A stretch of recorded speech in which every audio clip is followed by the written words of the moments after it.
Hello बच्चों, तो लेके आया हूं आज आपके लिए फिर से एक नया टॉपिक जिसका नाम है रिफ्रैक्शन ऑफ लाइट। इससे पहले रिफ्लेक्शन ऑफ लाइट जो टॉपिक है वो आपने 8th क्लास में पढ़ा होगा, लेकिन 10th में आप दोनों ही पढ़ेंगे, रिफ्लेक्शन ऑफ लाइट और refraction of light.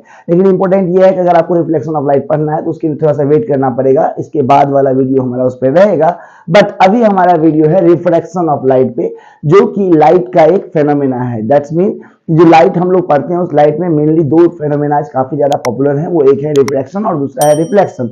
So reflection means जब टकरा के वापस आता है, और रिफ्लेक्शन का मतलब जो भी होगा वो हम लोग अभी डिसाइड करेंगे।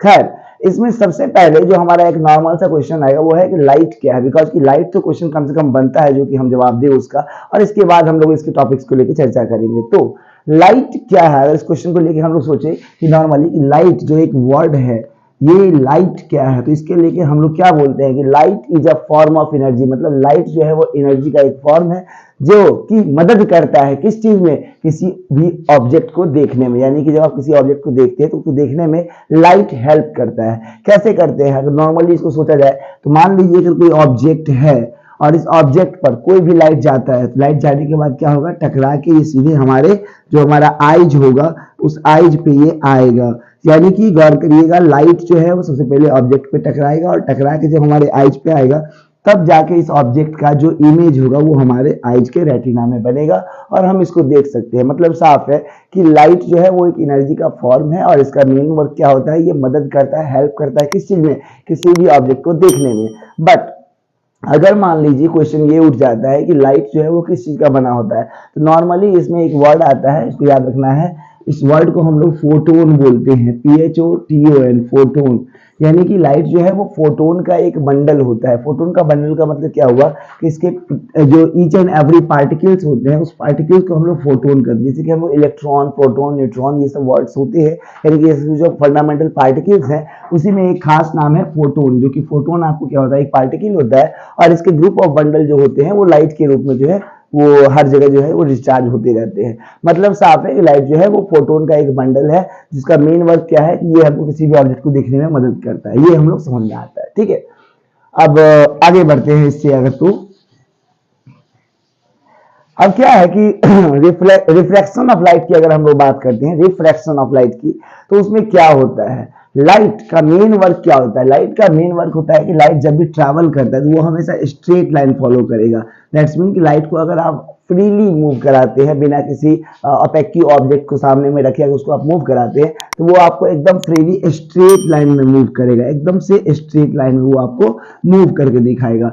तो कहने का मतलब है कि लाइट हमेशा स्ट्रेट मूव करता है। लेकिन अगर आप लाइट के सामने, यानी कि लाइट अगर मान लीजिए किसी एक मीडियम में ट्रैवल कर रही है, कोई भी एक मीडियम हो सकता है, मान लीजिए स्टार्टिंग करते हैं हम लोग तो एयर से ले लेते हैं, बिकॉज कि अगर नॉर्मली देखें तो एयर में लाइट जो है वो ट्रैवल करती रहती है। तो अगर एयर एक मीडियम है और इसको अगर हम यहाँ से नेक्स्ट वाला कोई मीडियम डाल दें, यानी कि तो वाटर डालने पे क्या होगा कि लाइट जो है वो स्ट्रेट में ट्रैवल जरूर कर लेंगे। जैसे ही इसको ये मीडियम मान लीजिए, मीडियम फर्स्ट है, ठीक है, ये मीडियम आपका फर्स्ट मीडियम हो गया और ये वाला जो हमारा मीडियम हो गया ये हमारा सेकेंड मीडियम हो गया।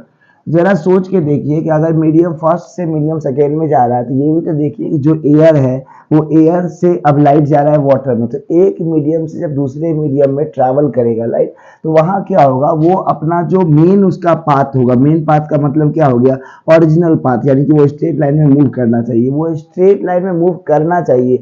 लेकिन जब भी मीडियम चेंज करेगा तो वो स्ट्रेट लाइन में मूव न करके बल्कि अपने ओरिजिनल पाथ से थोड़ा सा टर्न ले लेगा, और ये टर्न लेगा और उसके इस फेनोमेना को जो टर्न ले लेगा वो लाइट, इसके इस फेनोमेना को हम लोग क्या कहते हैं, रिफ्लेक्शन ऑफ लाइट कहते हैं। मतलब अगर हम इसको देखें पूरा ऑल ओवर करके तो सीधा सीधा समझ में आता है कि रिफ्लेक्शन ऑफ लाइट का मतलब क्या हुआ, जब लाइट स्ट्रेट मूव कर रही हो और वो जब एक मीडियम में ट्रैवल कर जा रही हो और अगर अचानक से उसके आगे में दूसरा मीडियम चला है तो लाइट अपने पाथ से टर्न ले लेगी और वो मुड़ जाएगी। तो मुड़ने के इस प्रोसेस को, मुड़ने के इस फेनोमेना को हम लोग क्या कहते हैं, इसको हम कहते हैं रिफ्लेक्शन ऑफ लाइट कहते हैं, रिफ्लेक्शन ऑफ लाइट कहते हैं। अब जरा इससे आगे समझने का प्रयास करते हैं।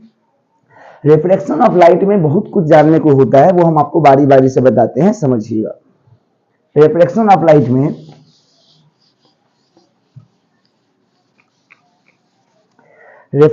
लाइट में होता क्या है कि जैसे मान लीजिए कि ये एक ऑब्स्टेकल रखे, एक बैरियर रखे, जिसके ऊपर में यहाँ मैं एयर लिख रहा हूँ, यानी कि ये फर्स्ट मीडियम हमारा एयर हो गया, एंड इस तरफ मैं ग्लास लिख रहा हूँ, ठीक है, ये हमारा सेकेंड मीडियम हो गया।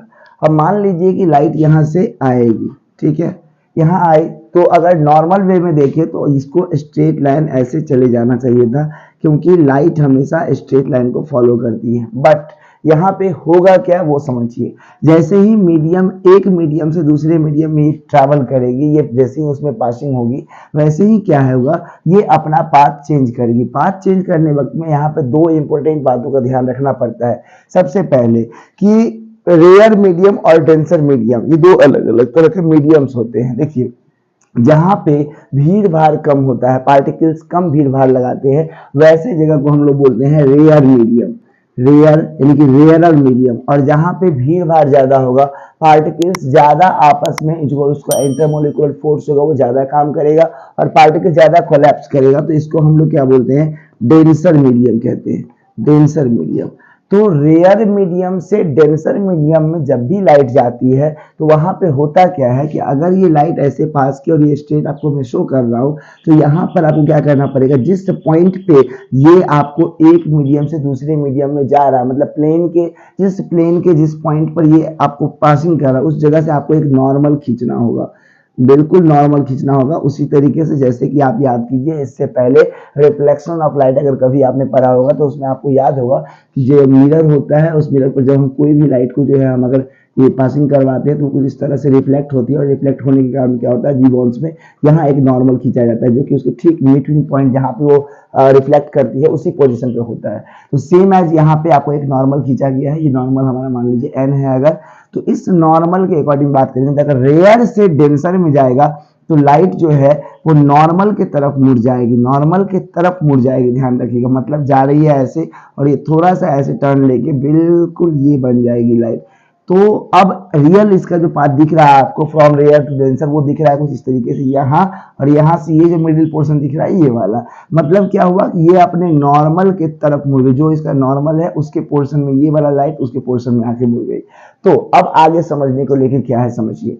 देखिए नॉर्मली क्या होता है कि जो लाइट आ रही है उस लाइट को हम लोग इंसिडेंट रे बोलते हैं, उस लाइट को हम लोग बोलते हैं इंसिडेंट रे। और जो लाइट पास कर गई है, यानी कि लाइट जो यहां से आपको दिख रहा है ऐसे मुड़ गई है, तो इसको हम लोग रिफ्रैक्टेड रे बोलते हैं, रिफ्रैक्टेड रे, रिफ्रैक्टेड रे, मतलब कि जो लाइट आपको इंसिडेंट हो रहा है उसको इंसिडेंट रे बोलेंगे, जो लाइट आपको रिफ्लेक्ट कर रहा है, जो टर्न ले रहा है, जो पाथ में अपना जो उसका मेन पाथ है उससे वो टर्न ले रहा है, तो उसको हम लोग रिफ्रैक्टेड रे कहते हैं। एंड मोस्ट इंपॉर्टेंट कि अगर इंसिडेंट और नॉर्मल के बीच का एंगल, ये जो इंसिडेंट और नॉर्मल के बीच का एंगल आपको शो अप हो रहा है, इसको हम लोग इंसिडेंट एंगल बोलेंगे, इंसिडेंट एंगल बोलेंगे। और जो आपको नॉर्मल और रिफ्लेक्टेड के बीच में जो एंगल दिख रहा है बन रहा है, इसको हम लोग क्या कहते हैं, एंगल ऑफ रिफ्रैक्शन बोलते हैं, एंगल ऑफ रिफ्रैक्शन, यानी कि एंगल आर से इंडिकेट कर सकते हैं। अब इसके बाद इससे आगे बढ़ते हैं। तो ये हो गया कि नॉर्मली अगर आपको रेयर और डेंसर दो अलग अलग मीडियम से, तो वहां पे लाइट किस तरह से मूव आउट करेगा, किस तरह से टर्न ले लेगा। अब जरा इसको और अच्छे से समझते हैं कि इसमें क्या होता है। देखिए रिफ्लेक्शन ऑफ लाइट तो आपको समझा दिए हम, लेकिन इसमें दो इंपॉर्टेंट लॉज काम करते हैं, two laws of reflection of light. समझिए two laws of reflection of light, तो आपको रिफ्लेक्शन अगर याद होगा तो रिफ्लेक्शन में भी हम लोगों ने दो लॉज को पढ़ा था। उस दो लॉज में क्या क्या था, एक बार हम आपको दोहरा देते हैं वो चीज। दो लॉज में फर्स्ट लॉज हमारा था कि जो इंसिडेंट रे होगा, जो हमारा रिफ्लेक्टेड रे होगा और जो हमारा नॉर्मल होगा, तीनों एक ही पॉइंट पे लाई करेगा उस प्लेन में।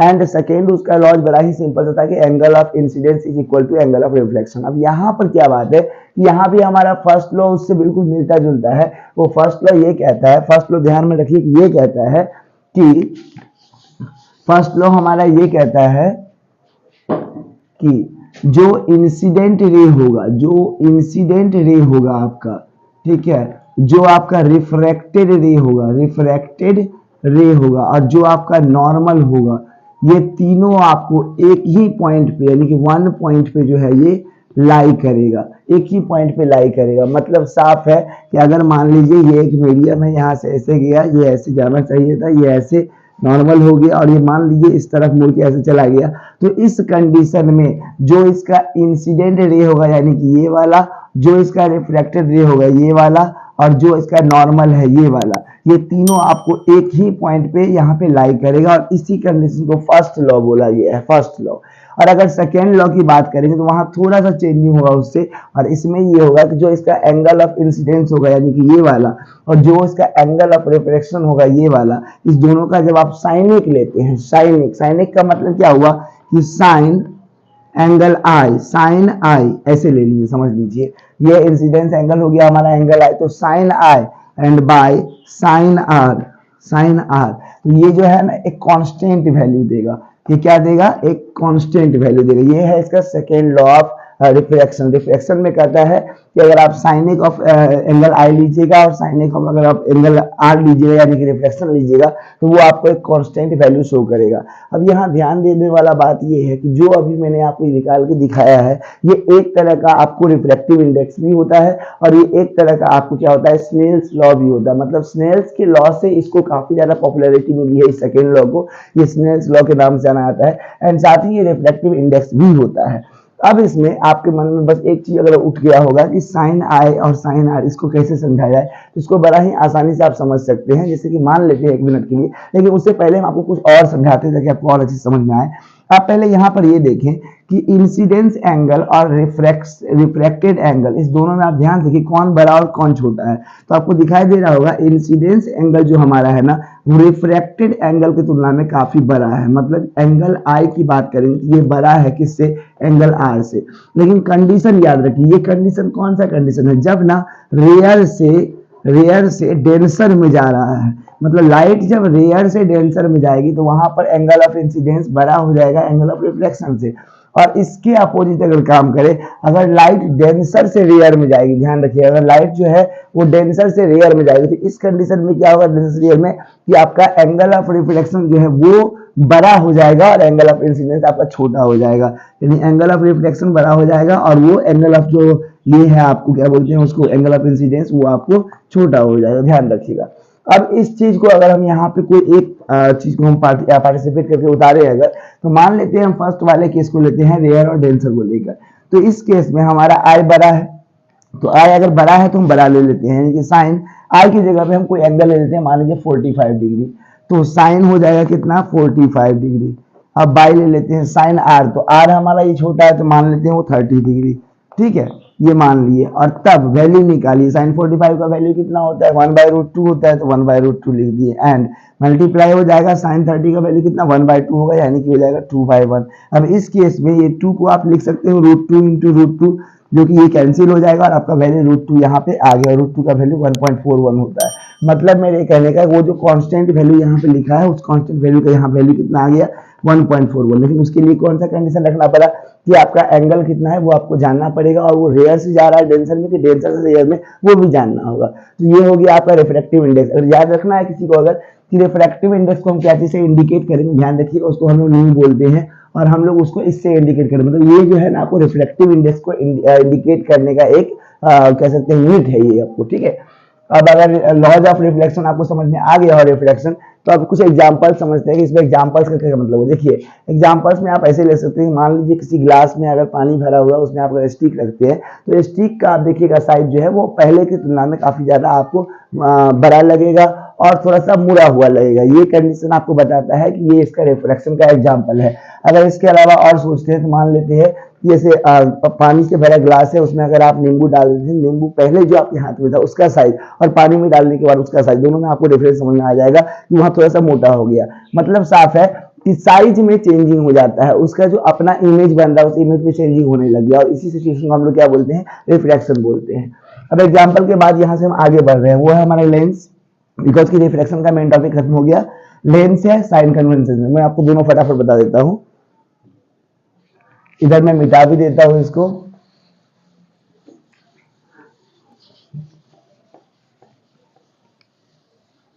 चलिए अब इससे आगे हम लोग बढ़ जाते हैं, इसमें हम लोग को पढ़ना है लेंस। नॉर्मली अगर कोई पूछेगा कि लेंस क्या होता है तो लेंस को लेकर हम लोग क्या डिफाइन कर सकते हैं, लेंस को लेकर सिंपली यही डिफाइन कर सकते हैं कि लेंस आपको एक ऐसा ट्रांसपेरेंट मीडियम होता है। ट्रांसपेरेंट मीडियम का मतलब आप कोई भी लेंस देख लो, आपने दोनों लेंस को देखा जरूर होगा।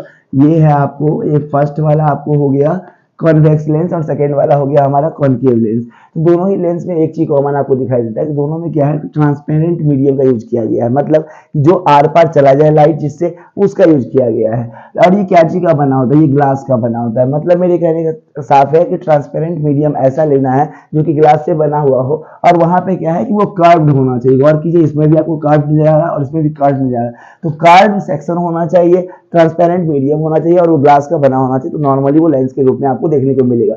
लेंस तो आपको समझ में आ गया कि वो क्या होगा। अब जानते हैं कि लेंस का साइन कन्वेंशन क्या होता है और लेंस किस तरीके से ये दोनों पार्टी वाइज बना हुआ है। तो सबसे पहले समझते हैं कि ये कौन सा लेंस है। ये हो गया हमारा कौन सा लेंस, ये हो गया कॉन्वेक्स लेंस। कौन सा लेंस हो गया, कॉन्वेक्स। और ये कौन सा लेंस हो गया हमारा, कॉनकेव लेंस। अब दोनों में क्या डिफरेंस है वो फटाफट हम समझ लेते हैं। कॉन्वेक्स लेंस की अगर हम बात करेंगे तो इसमें आप देखिए मिडिल वाला पोर्शन आपका मोटा है, ठीक है, मिडिल वाला पोर्शन क्या है हमारा, मोटा है। और जो हमारा एज है, ये जो एज है हमारा वो पतला है। मतलब साफ है कि अगर कोई पूछेगा कॉन्वेक्स लेंस क्या है तो बोलेंगे कि that type of lens which has thicker middle centre या फिर optical centre is thicker and the edge is thinner. मतलब एज इसका थिनर होगा और जो ऑप्टिकल सेंटर का पार्ट होगा वो आपको क्या होगा, थिकर होगा। सेम आज बात करेंगे अगर कॉनकेव की, तो यहाँ इसका ठीक उल्टा हो जाएगा। इसका जो आपको दिख रहा है ये वाला पोर्शन, ये आपको थिनर हो जाएगा और ये आपको थिनर हो जाएगा, और ये वाला जो पोर्शन आपको दिख रहा है आपको, ये आपको थिकर हो जाएगा, ठीक है, ये आपको थिकर हो जाएगा। ये इंडिकेट करता है कि जो कॉन्वेक्स लेंस है उसमें आपको क्या होता है कि जो मिडिल वाला पोर्शन है वो आपको थिकर और एज वाला पोर्शन आपको थिनर होता है। और सेम एज अगर हम बात करें कॉनकेव का, तो वहां पे मिडिल वाला आपको थिनर और हेड वाला यानी एज वाला थिकर होता है। अब इसमें क्या क्या काम करना है, कैसे काम करना है, वो हमको फटाफट बता देते हैं, टाइम नहीं लेंगे आपका। चलिए, सबसे पहले तो याद कीजिए कि अगर आपने कार्टेशियन प्लेन को देखा होगा या कार्टेशियन प्लेन पे कभी आपने ज्योमेट्री को देखा होगा, ज्योमेट्रिकल पोर्शन को, जिसको हम लोग कोऑर्डिनेट ज्योमेट्री भी बोलते हैं, तो वहां पर याद कीजिए इसको हम लोग क्या बोलते हैं, ये ओरिजिन बोला जाता है। ये हम एक तरह से अगर लेंस में लेंगे तो इसको हम लोग ऑप्टिकल सेंटर बोलेंगे। और उसके बाद सिंपल काम करना है कि अगर यहाँ से हम राइट बढ़ते हैं तो ये क्या हो जाएगा हमारा, पॉजिटिव वैल्यू शो करेगा। और अगर हम यहाँ से ऊपर जाते तो भी हमारा क्या होगा, पॉजिटिव वैल्यू शो करेगा। अगर हम लेफ्ट जाते तो क्या होगा, निगेटिव वैल्यू होगा, और लेफ्ट नीचे जाएंगे तो क्या होगा, निगेटिव वैल्यू। ये तो पहले आपको समझ में आ गया। अब कुछ और बात यहाँ पे क्या होता है, इसके बाद अगर यहाँ पे बात करेंगे तो इसके बाद क्या होता है समझिए कि जैसे मान लीजिए हमको एक लेंस बना रहे हैं, फॉर एग्जाम्पल हम बना रहे हैं आपको कॉन्वेक्स लेंस, ठीक है, कॉन्वेक्स लेंस बन गया। इसका हम यहाँ पे क्या दे दिए, प्रिंसिपल एक्सिस दे दिए, ठीक है, प्रिंसिपल एक्सिस दे दिए। अब क्या होता है, लेंस में एक बात का ध्यान रखना पड़ता है कि आप इसमें, जैसे याद कीजिए कि अगर हम लोग मिरर की बात करते थे, मिरर में क्या होता था, एफ देते थे और एफ के बाद हम लोग सी देते थे, जो कि हमारा सेंटर ऑफ कर्वेचर होता था। लेकिन यहाँ पे हम उस सी को सी नहीं लिखकर बल्कि यहाँ पे 2f लिखते हैं। तो इस बात को समझते हैं कैसे लिखते हैं, क्यों लिखते हैं। सबसे पहले ये हमारा हो गया फोकस और ये हो गया हमारा 2f, ठीक है। सेम एज ये हो गया हमारा फोकल लेंथ f और ये हमारा हो गया 2f, इसको फोकस भी कह सकते हैं। और ये लेंथ को हम लोग बोलेंगे फोकल लेंथ। अब काम की बात क्या है यहाँ पे कि चूंकि ये कॉन्वेक्स लेंस है, इसमें जितना भी इमेज आपको दिखाई देगा वो सब ना इस लेंस के इस तरफ बनेगा। मतलब अगर इस तरफ से लाइट देंगे तो इस तरफ बनेगा। तो इस सिचुएशन में हम इसका मेन पोर्शन f और 2f इसको रखते हैं और इसको हम लोग f डैश और 2f डैश लिखते हैं, 2f डैश। अब काम की बात करते हैं इसमें। मान लीजिए कि कोई लाइट जो है इसमें तीन कंडीशन पहले याद रखना। पहला कंडीशन, मान लीजिए अगर कोई लाइट जो है वो आपको पैरेलल जा रही है प्रिंसिपल एक्सिस के, अगर वो प्रिंसिपल एक्सिस के पैरेलल जा रही है तो ध्यान रखना है कि लाइट सबसे पहले यहाँ तक आती है। इस बात को नहीं भूलना है। अक्सर हाँ बच्चे ये गलती करते हैं कि लाइट को यहाँ पे रख के छोड़ देते हैं, उस लाइट को पूरा यहाँ तक लेके जाना है, ठीक है। और यहाँ जाने के बाद अब यहाँ से वो कहाँ जाएगी, तो पहला केस याद रखना है। नॉर्मली इस केस में क्या बात करेंगे, यहाँ पे सबसे पहले ये फोकस पे जाएगा, ठीक है। ये कहाँ चला गया, फोकस। इसे क्या सीखने को मिला कि अगर कोई लाइट रे जो है वो प्रिंसिपल एक्सिस के अगर पैरेलल जाएगी तो वो लेंस से टकराने के बाद क्या होगा, सीधा फोकस से होकर गुजर जाएगी। अब दूसरा बात कर लेते हैं इसमें। ये तो फर्स्ट इसका हो गया। अब अगर इसका सेकेंड वाला बात करेंगे तो मान लेते हैं कि अगर लाइट ठीक उल्टा काम करती है। ठीक उल्टा काम करने का मतलब क्या हुआ कि अगर मान लीजिए लाइट जो है वो आपको फोकस से होके जाती है, कुछ इस तरीके से फोकस से होके गई, ठीक है। तो फोकस से होके जाने पे क्या होगा, फोकस से जाने पे ये आपको प्रिंसिपल एक्सिस के पैरेलल चली जाएगी। कंडीशन याद कीजिए, पहले वाले कंडीशन में अगर पैरेलल थी तो वो फोकस से होके गई है, सेकंड वाले में अगर फोकस से होके जा रही है तो वो पैरेलल जा रही है। ये हो गया इसका सेकंड वाला। And the last most important is that कि अगर लाइट रेज मान लीजिए ऑप्टिकल सेंटर से होके पास हो जाए, ठीक है, पूरा ऑप्टिकल सेंटर से होके पास यहाँ पे जाए, तो यहाँ से कहाँ जाएगी, सीधा आगे बढ़ जाएगी। ये तीनों केस आपको माइंड में रखना है। तो आप उन 6 जो अलग अलग पैरामीटर्स होते हैं कॉन्वेक्स लेंस पे ऑब्जेक्ट को रखने का और इमेज को पाने का, वो आप समझ सकते हो। आइए हम उस चीज को फटाफट समझा देते हैं ताकि कम समय में आपका ज्यादा काम हो जाए। सबसे पहले मान लेते हैं कि ये लेंस है हमारा, ठीक है, नॉर्मली, और इस लेंस में ये हमारा हो गया क्या चीज, एफ, और ये हमारा हो गया 2f, और ये हमारा हो गया एफ डैश, और ये हो गया हमारा 2f डैश। अब मान लीजिए लाइट जो है ना वो इनफाइनाइट से आ रहा है, तो इनफाइनाइट से आ रहा है तो क्या होगा, यहाँ पे जाएगा, और यहाँ जाने के बाद ये नॉर्मली क्या होगा, आपको यहाँ से फोकस से होकर ऐसे गुजर जाएगा, ठीक है। और दूसरा लाइट मान लेते हैं कि यहाँ से जाएगा, ये भी आपको यहाँ पे जाएगा और ये भी यहाँ फोकस से गुजर जाएगा। तो केस समझने का प्रयास, दोनों ही केस में क्या है, एक बात क्लियर हो रहा है कि ये फोकस पे जा रहा है, तो मतलब साफ रहेगा इन्फिनिटी पे कोई ऑब्जेक्ट को आप रखिएगा, यानी कि इन्फिनिटी से अगर लाइट जा रहा है तो उस लाइट का जो बनेगा, इमेज बनेगा, वो कहाँ बनेगा, फोकल फोकस पे बनेगा। और मोस्ट इंपोर्टेंट, वो लाइट जो, वो ऑब्जेक्ट जो होगा वो आपको एकदम से पॉइंट साइज ऑब्जेक्ट होगा, पॉइंट साइज ऑब्जेक्ट होगा। और इससे भी इंपॉर्टेंट बात यह है कि वो आपको रियल होगा और इन्वर्टेड होगा, ध्यान रखना है, रियल और इन्वर्टेड होगा। तो ये सारी बातें आपको माइंड में रखनी है। ये हो गया उस केस में जब आप इनफाइनाइट पे रखते हैं, उसी तरह से आगे बढ़ा के रखते हैं। मान लेते हैं कि इसको हम यहाँ न रख के, यहाँ न रखते, इसको थोड़ा सा आगे बढ़ा के रखते हैं, और वो पोर्शन हो गया हमारा कौन सा, वो पोर्शन हो गया हमारा 2f के पीछे। अगर हम 2f के पीछे यहाँ पे रखते हैं तो इस केस में क्या होगा, सेम कंडीशन अराइज करना, यहाँ पे जाएगा ये यहाँ पे, और यहाँ से ये फोकस से होकर गुजर गया, पहला काम हो गया। दूसरा क्या होगा, यहाँ से ये निकलेगा और ये आपको सीधा क्या होगा, यहाँ ऑप्टिकल सेंटर से होता होगा कुछ इस तरीके से जाएगा, और इस जगह पे ये पोर्शन पे आपको दिखाई दे दिया, ये बन गया, ठीक है। ये सेकंड केस हुआ। इसमें क्या होगा, एफ और 2f के बीच में बना जब उसको 2f के पहले रखा गया। तो अब इससे आगे बढ़ जाएगा, 2f पे रखिएगा तो क्या होगा, 2f पे रखने पे क्या होगा, इधर एग्जैक्टली 2f पे बनेगा। देखिए कैसे, यहाँ जाएगा, यहाँ से ये फोकस से गुजरेगा, और इस केस में ये सीधा जाके यहाँ पे मिलेगा, और इस पोर्शन पे जाके आपको 2f पे बन जाएगा, ठीक है। उससे आगे अगर आप बढ़ाते हैं 12 पे तो उससे आगे बनेगा ये, और f पे जाने पे आपको ये फिर से आगे बनेगा यहाँ पे सिचुएशन में। मतलब मेरे कहने का है कि आपको सिर्फ वो 3 फेनोमेना याद रखना, कार्टेशियन कोऑर्डिनेट का, और आपका ये सारा इमेज बन जाएगा। बट याद रखना है कि जब आप लास्ट वाला पोर्शन कीजिएगा, यानी कि जब आप f इस वाले सेक्शन में आइएगा, ये f हो गया आपका, ये 2f हो गया, ये f हो गया, ये 2f हो गया, डैश डैश, और इस सिचुएशन में यहाँ पे ऑब्जेक्ट तो क्या होगा, यहाँ गया, यहाँ से ये ऐसे चला गया, ठीक है। तो चला गया तो ये चला नहीं जाएगा, यहाँ से इस जाने के बाद इसको आप बैकअप लीजिए, तो बैकअप लीजिए ऐसे बनेगा, और दूसरा आप इसको ऐसे कीजिएगा, ठीक है, और इसको ऊपर कीजिएगा। तो इस सिचुएशन में ना यहाँ बनेगा, मतलब ये पहली बार ऐसा होगा कि ये आपको जो है रियल ना बन के वर्चुअल बनेगा, और मोस्ट इंपोर्टेंट ये इरेक्ट बनेगा। तो आपके सामने में ये दिख रहा है। ये केस आपका वो लास्ट केस होगा जो एफ और जो आपका फोकल लेंथ होगा, या फोकस होगा, और ऑप्टिकल सेंटर के बीच में रखिएगा, तब ये बनेगा, ठीक है। क्लियर हो गया होगा कॉन्वेक्स की तरह। और कॉन्केव में सिर्फ 2 पोर्शन आपको याद रखना है, कि जब आप इन्फिनिटी पे रखिएगा और जब 12 के पीछे रखिएगा, इन दोनों केस याद रखना है, ठीक है। तो आपका साइन कन्वेंशन हो गया और लेंस साइन कन्वेंशन हो गया आपका। अब इससे आगे हम फटाफट बढ़ जाते हैं बिना टाइम गवाए। तो याद कीजिए लेंस का फॉर्मूला, अगर आपको याद होगा तो आप लेंस का फॉर्मूला याद कर सकते हैं कि वो क्या होता है। लेंस का फॉर्मूला क्या होता है, लेंस का फॉर्मूला क्या है, लेंस का फॉर्मूला सीधा सीधा क्या है कि 1/f, ठीक है, is equal to 1/v minus 1/u, बिल्कुल। और याद कीजिए मिरर का फॉर्मूला क्या था, मिरर फॉर्मूला में बस इतना था कि यहाँ जो माइनस दिख रहा है ना वहां पे प्लस होता था, और इसमें माइनस रहेगा, प्लस नहीं होगा। तो इस सिचुएशन में आपको बस पूछना ये f क्या होगा, f होगा हमारा फोकल लेंथ, ध्यान में रखना है, f हमारा क्या होगा, फोकल लेंथ होगा, ठीक है। और v क्या होगा हमारा, v होगा हमारा इमेज डिस्टेंस, याद रखिएगा इमेज डिस्टेंस, और u क्या होगा हमारा, वो होगा हमारा ऑब्जेक्ट डिस्टेंस, ठीक है। तो आपका ये मिरर फॉर्मूला हो गया। इसके हेल्प से आप न्यूमेरिकल्स बना सकते हैं लाइट में, जो रिफ्लेक्शन ऑफ लाइट है उसका। अगर इसके बाद बात करेंगे तो पावर ऑफ लेंस को एक बार समझ लेते हैं फटाफट। पावर ऑफ लेंस क्या होता है उसको समझ। देखिए लेंस का पावर, इसका मतलब ये हुआ कि लेंस के पास कितनी कैपेसिटी है क्या काम करने की। तो लेंस 2 ही चीज कर सकता है, या तो वो लाइट को कन्वर्ज करेगा या तो वो लाइट को डाइवर्ज करेगा। फिर से कह रहा हूं समझिएगा कि लेंस जो है वो 2 ही काम कर सकता है, या तो वो लाइट को कन्वर्ज करेगा या तो वो लाइट को डाइवर्ज करेगा। तो इन केस ऑफ कन्वर्जिंग और डाइवर्जिंग मेनली क्या इंपॉर्टेंट है कि वो कैपेसिटी कितना रखता है, मतलब एक लेंस के पास कितनी कैपेसिटी है किसी भी लाइट को कन्वर्ज करने की या डाइवर्ज करने की। इस पोर्शन को हम लोग क्या कहते हैं, पावर ऑफ लेंस कहा जाता है, ध्यान रखिएगा। वैसे ये डेफिनेशन काफी क्लियर हो गया, बट इसके अलावा एक मैथमेटिकल डेफिनेशन ये है कि जो लेंस होता है, जो पावर ऑफ लेंस होता है वो होता है रेसिप्रोकल ऑफ फोकल लेंथ, मतलब it is the reciprocal of focal length, that is said to be that power of lens.